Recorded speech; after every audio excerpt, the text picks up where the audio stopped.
구약의 긴 역사는 바로 인간의 힘으로 인간을 구원할 수 없는 역사였다는 말씀을 드렸는데, 이거 좀 다른 각도에서 시편 하나를 우리가 잠시 들으면서 그 이스라엘 사람들의 그 마음을 우리도 함께 좀 느껴 봤으면 합니다. 시편 130편입니다.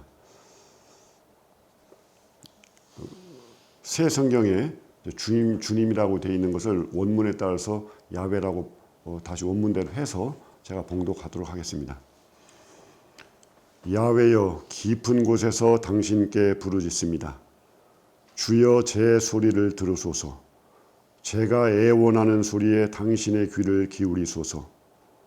야훼여, 당신께서 죄악을 살피신다면 주여, 누가 감당할 수 있겠습니까? 그러나 당신께는 용서가 있으니 사람들이 당신을 경외하리이다. 나 야훼께 바라네. 내 영혼이 야훼께 바라며 그분 말씀에 희망을 두네. 파수꾼들이 아침을 기다리기보다 내 영혼이 주님을 더 기다리네. 이스라엘아, 야훼를 고대하여라. 야훼께는 자애가 있고 풍요로운 구원이 있으니 바로 그분께서 이스라엘을 그 모든 죄악에서 구원하시리라. 아마 이 구절이 우리 신자 여러분들에게 상당히 익숙한 구절이라고 생각합니다. 그러니까 파수꾼이 새벽을 기다리기보다 내 영혼이 주님을 더 기다리나이다는 그런 구절, 우리 신자 여러분들 기도하실 때 기도하신 적이 많이 있으리라고 생각을 합니다. 이 시편은 그대로 우리가 또 감상하고 묵상할 수도 있지만 바로 오로지 하느님께, 오로지 하느님의 구원을 기다리는, 이제 인간의 구원을 위해서 더 인간에게 기대할 수 없는, 그래서 오로지 하느님께만 기대는 구약의 그 긴 역사를 거쳐서 당신의 구원을 기다립니다. 파수꾼이 새벽을 기다리는 것처럼 당신의 구원을 기다립니다. 또 그분께서 당신 백성을 모든 죄악에서 구원하실 겁니다 하는 이 이야기는 구약의 긴 역사를 거쳐서 이스라엘 백성이 고백한 그런 노래로 들으시면 좋겠습니다. 하느님께서 당신의 아들 예수님을 통해서 우리 인간을 구원하신 이 말씀을 우리 미사와 전례와 관련해서 한 말씀 드리겠습니다. 우리 신자 여러분들께서 미사하실 때 그 평화의 인사 나올 때 더 아주 좋은 느낌을 가지라고 말씀을 드립니다. 부활하신 예수님께서 이제 제자들에게 평화의 인사를 하실 때의 그 성서 구절인데요. 요한복음 20장 19절에서 23절 사이의 말씀인데, 제자들은 유다인들이 두려워 문을 모두 잠가 놓고 있었다. 예수님을 십자가상에 처형한 다른 유다인들이 두려워서 문을 걸어 잠그고 있었다고 그래요. 그런데 예수님께서 오시어 가운데 서시며 평화가 너희와 함께 하고 그들에게 말씀하셨다. 이렇게 말씀하시고 나서 당신이 두 손과 옆구리를 그들에게 보여주셨다. 제자들은 주님을 뵙고 기뻐하였다. 예수님께서 다시 그들에게 이르셨다. 평화가 너희와 함께. 아버지께서 나를 보내신 것처럼 나도 너희를 보낸다. 이렇게 이르시고 나서 그들에게 숨을 불어넣으시며 말씀하셨다. 성령을 받아라. 너희가 누구의 죄든지 용서해주면 그가 용서를 받을 것이고 그대로 두면 그대로 남아있을 것이다. 여기서 평화의 인사를, 요 뒤에 요한복음 뒤를 읽으면 거기에 평화의 인사가 또 나옵니다. 그리고 복음의 또 다른 부분에 내 평화를 준다. 우리 미사 때 하죠. 주님께서 내가 내 평화를 준다는 말씀하시니 평화 인사를 여러 번 하셔요. 예수님께서, 부활하신 예수님께서. 이때 이 평화가 뭐냐? 성경에서 이 평화는 오늘날 우리가 생각하는 평화를 물론 당연히 다 포함하죠. 서로 싸우지 않고 전쟁하지 않고 서로 어울려서 잘 사는 것, 물론 당연히 그것을 포함하지만, 성경의 평화의 가장 근본적인 뜻은 하느님께서 창조하신 뭐 동물이든 사람이든 그 생명을 건강하게 온전하게 잘 보존하고 있는 것. 만약에 물건으로 얘기하자면 우리의 어떤 그릇이 깨져 있으면 평화가 아닙니다. 본래의 처음에 생산된 대로 아주 온전한 모습이 있는 것. 그러면 우리 인간의 평화는 뭐겠습니까? 서로 뭐 싸운다, 뭐 전쟁을 안 한다. 그 훨씬 이전에 태초에 하느님께서 인간을 창조하신 당신 모습대로 창조하신 인간이 정말 하느님 모습을 닮은 대로 하느님처럼 사는 것. 그것이 우리의 이제 평화죠. 태초에 하느님께서 인간을 당신을 닮게 창조하시고 인간이 죄로 인해서 말하자면 하느님을 닮은 그 모습에 상처를 가한 겁니다. 하느님을 닮은 그 모습이 깨진 겁니다. 그 상처 깨진 것을 본래의 모습대로 회복시켜 주시는 바로 하느님의 그 역사. 그것이 구원의 역사라고 그렇게 표현할 수도 있습니다. 그래서 하느님의 아들이 우리를 대신해서 죽으시고 부활하신, 우리가 죽고 완전히 부활한다면 부활하신 예수님과 똑같이 될 거예요. 그 부활하신 예수님께서 당신이 가지고 있는 그 영, 이제 죽음을 경험하고 죽음을 이기고 부활하신 그 영을 당신 사도들에게 또 사도들을 통해서 당신을 믿는 이들에게 숨을 불어넣으시는데, 신기하기도 하고 너무나 당연한 것이 창세기 2장 7절에 하느님께서 진흙으로 사람 모양을 빚어 만드시고 코에 숨을 불어넣었다는 이 단어와 지금 방금 전에 읽었던 그들에게 숨을 불어넣으시며, 이 동사가 똑같은 동사입니다. 비록 구약 성경은 본래 원문이 히브리어고 신약 성경은 히라보지만 그 옛날 BC 2세기에 히브리어 원문을 히랍으로 번역한 그리스 구약 번역 70인역의 이 부분에 있는 그 단어와 요한복음의 단어는 똑같습니다. 그러니까 그 옛날에 진흙으로 사람을 빚어 만드시고 이제는 그 죽어야 될 인간 대신에 하느님의 아들이 죽으시고 부활하신 그 영을 우리에게 불어넣으셔서 이런 의미에서는 하느님께서 우리를 재창조해 주신다. 그리고 우리에게 그런 면에서 평화를 주신다. 그래서 지금 숨을 불어넣으시면서 내 평화를 준다. 예수님께서 말씀하시는 것은 단순히 우리 사이에 갈등을 없애신다 이 뜻이 아니라 우리를 완전히 재창조해 주신다. 하느님 나라에 들어가기에 적합한 사람으로 우리를 다시 창조해 주신다. 이제 그런 의미가 있습니다.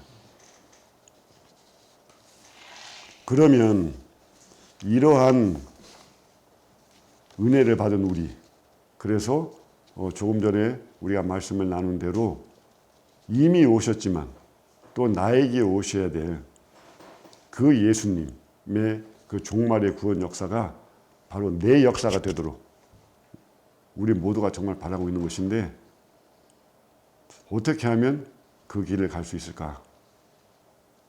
제가 생각하는 것도 그런 것이고, 또 우리 교구의 신부님, 또 우리 수도자, 신자 여러분들이 우리 함께 그 길을 다 가야 되는데, 저도 그 길을 몰라서 평생 저도 헤매고 사는 사람입니다.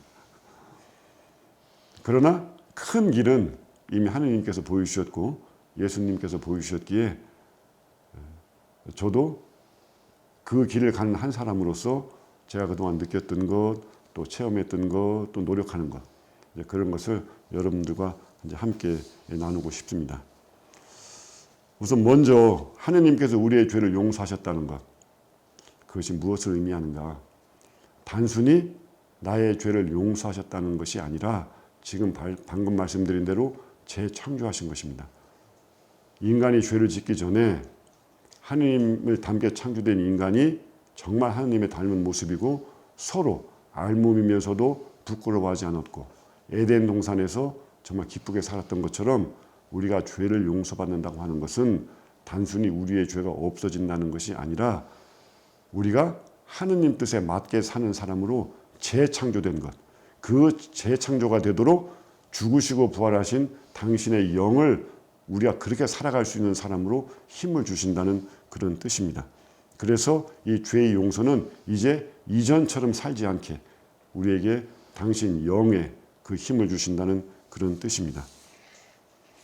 그러나 이제 그것이 우리에게 거저 이루어지는 것은 아니고 우리는 그것을 믿고 바라보고 따라가려고 하는, 모든 은총은 당신이 주시지만 그 은총을 믿고 따라서 살겠다고 하는 우리들의 믿음과 그 길로 가려고 하는 우리의 아주 진실한 그런 지향이 있어야 되겠죠. 그래서 우리는 주님과 우리를 위해서 죽으시고 부활하시고 우리에게 숨을 불어넣어 주시는 그 주님이 우리 안에 살아 계셔야 됩니다. 그 주님이 우리 안에 살아 계시기 위해서, 그리고 그분과 하나가 되기 위해서 우리는 우리의 신앙생활, 영성생활을 하고 있는 것인데, 그 길은 참 여러 가지 모습이 있겠고 하느님께서 각자에게 알맞는 방법으로 길을 열어주시겠지만 우리 모두에게 공통된 두 가지는 말씀과 성체라고 할 수 있습니다. 우선 이 말씀은 하느님께서 우리에게 주신 가르침, 교훈이라고도 할 수 있지만 요한복음 1장에 말씀이 사람이 되셔서 우리 가운데 사셨다고 했고, 그분이 우리를 위해서 십자가상에 죽으셨으니 말씀은 곧 그리스도, 그분이기도 합니다. 그래서 말씀은 우리 가운데 사셔야 되고, 그 말씀을 우리가 공부해서 머리로 이해하는 것이 아니라 우리 안에 그 말씀이 사시는 것, 그것이 바로 그분이 가지고 계신 그 평화를 우리가 받는 길이라고 할 수 있습니다. 그래서 저는 이런 말씀을 드릴 때마다 어떻게 표현해야 될지 저도 늘 표현할 길이 너무 없으니까 이 신비한 일을, 말씀을 이해하는 것이 아니라 내 안에 사는 것이다 라는 것, 그걸 어떻게 표현할 수 있을까 고민을 할 때 제가 아주 자주 이렇게 비유로 드는 것이 음식입니다. 분명히 음식은 우리가 살아갈 힘이 되죠. 우리가 음식을 잘 씹어서 먹기만 하면 내 안에서 생명이 됩니다. 즉 내 몸을 만들어주고 내가 살아가는 힘이 됩니다. 우리가 음식의 영향을 잘 우리가 섭취할 때 음식에 대한 이해가 별로 필요 없습니다. 혹시 심지어 여러분들 아침, 점심, 저녁 드실 때 음식 이해하고 드십니까? 그렇지 않죠. 저도 뭐 이해하고 먹지 않습니다. 이해를 하지 않았는데 감사한 마음으로 꼭꼭 씹어 먹으면 내 안에 들어와서 내가 살아가는 힘이 됩니다. 바로 말씀은 그렇게 음식처럼 내 안에 들어오는 것. 그래서 진정한 성서 공부는 어떤 지성적인 능력이 사실은 필요 없습니다. 음식을 잘 먹는데 지성적인 능력이 필요 없는 것처럼 말씀이 우리 안에 생명이 되는 데는 지성이 필요한 것이 아니라 바로 그렇다고 믿고 그렇게 되기를 기다리는 그런 오히려 겸손함이 우리에게 오히려 필요한 것입니다. 그래서 저도 거의 매일 성경 열심히, 음식이라면 입에 넣고 씹는 그런 마음으로 성경을 또박또박 읽으려고 하고, 또 읽는 걸로 부족하면 지금도 조금씩 써보기도 하고, 그러면서 어떻게 해서라도 그 말씀이 음식처럼 내 안에 들어와서 그냥 생명이 되도록 내가 너무 이해하려고 너무 애를 쓰지 않고, 소녀야 일어나라 탈이다 쿰 할 때 소녀가 일어났을 때에 소녀가 그 말씀을 이해하고 일어난 게 아닙니다. 그 말씀이 소녀에게 들어가자 소녀는 일어난 것이죠. 바로 그렇게 그 말씀이 우리 안에 들어와서 생명을 사시는 것, 그것이 우리가 바라는 것이고 우리의 꿈이고 우리는 이제 그렇게 돼야 되죠. 바로 그런 의미에서 오래전부터 우리 신자 여러분들께서 이렇게 말씀 공부하는 데에 더 많은 분들이 참여하고, 또 본당에서 또 신부님들이 또 다른 여러 기회에 그런 기회를 마련해 주시고 함께 참여하는 그런 운동이 조금씩 더 교구 내에서 생기는 것을 저는 매우 기쁘게 생각합니다마는, 앞으로 이런 것이 더 많이 생겨야 되고, 그런 운동이 따로 없다 하더라도 어느 누가 시키지 않아도 집에서 음식을 우리가 잘 먹듯이 그 말씀이 음식처럼 우리 신자 여러분들에게 그렇게 음식처럼 늘 가까이 하고 안에 받아들여지는 것이 우리 신자분들의 삶의 한 부분이 되기를 진심으로 바라고, 또 여러분들 그렇게 되기를 제가 또 기도 중에 또 늘 기억하고 있겠습니다. 또 사실 또 그렇게 기억하고 있습니다. 그리고 말할 것도 없이 성체. 성체는 주님 그분 자신이시잖아요. 이는 내 몸이니라 받아 먹으라 했으니 그보다 더 분명한 주님이 또 없지요. 그래서 잘 준비된 마음으로 미사에 참여해서 성체를 경건하게 영하는 것, 그것이 주님께서 또 내 안에 사시는 그러한 길이라고 하는 것은 또 아주 분명하지 않습니까? 잘 준비된 마음으로 어떻게 해야 잘 준비해야 되는지 저는 거의 매일 이렇게 하고 있습니다. 미사는 앞부분이 말씀의 전례고 뒷부분이 성찬의 전례죠. 말씀은 조금 전에 우리 나눴던 것처럼 주님이 우리에게 주시는 삶의 길이기도 하지만 말씀이 또 그리스도 자신이기도 하고, 그래서 말씀의 전례는 나를 가르치시는 주님의 음성을 듣는 거기도 하지만 성체와 또 다른 모습으로 그리스도이신 그분을 내 안에 모시는 그런 길이라고 또 생각하시면 됩니다. 그리고 말씀의 전례를 통해서 잘 준비된 나에게 성체가 오시는 것, 이것이 이제 미사의 구조입니다. 그래서 어떻게 하면 조금이라도 더 말씀과 성체를 조금 더 그렇게 저도 잘 받아들일 수 있을까 생각을 해서, 가능하면 저녁에 자기 전에 다음날 독서 복음을 좀 천천히 좀 읽습니다. 그리고 아침에 일어나면 독서 복음을 또 다시 또 읽습니다. 그리고 이제 교구청에서는 바로 아침에 늘 매일 아침에 미사가 있기 때문에 그렇게 밤에 읽고 아침에 읽고 또 세수하고 다 하고 경당으로 가면 미사 중에 독서 복음을 또 읽어주죠. 그래서 자기 전부터 그 미사가 있을 때까지 독서 복음을 세 번쯤 읽습니다. 교구청에서 미사할 때 신부님들이 강론도 해주십니다.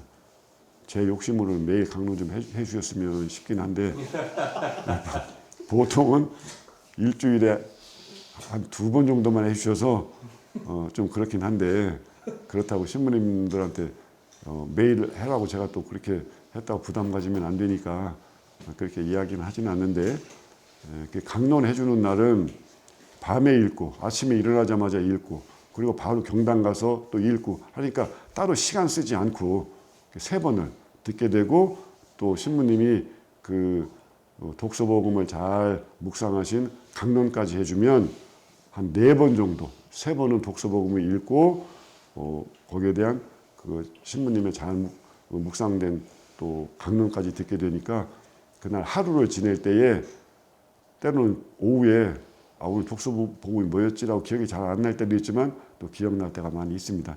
오늘 하루 준 말씀이라고 해서 또 그렇게도 해보고, 말씀드린 대로 그 이외에 따로 뭐 마태복음, 마르코복음 또는 그 사도 바울의 편지 제가 이렇게 또 읽기도 하고 가끔 써보기도 하고, 복음서도 우리 여러 해 전에 제 기억에 2015년부터 교구장 주교님의 사목 교서로 1년에 하나씩 복음서를 쓰기로 했을 때, 물론 그때도 이제 썼는데 그 뒤에도 복음서를 다시 또 쓰고도 있습니다. 어떻게 해서라도 그 말씀이 내 안에 좀 들어오셔서 사시도록 부활하신 예수님의 그 평화가, 그분이 선물하신 그 평화가 주님과 함께 내 안에서 좀 일을 하시도록 그런 간절한 바람으로 또 그렇게 노력하고 있습니다. 우리 신자 여러분들, 그런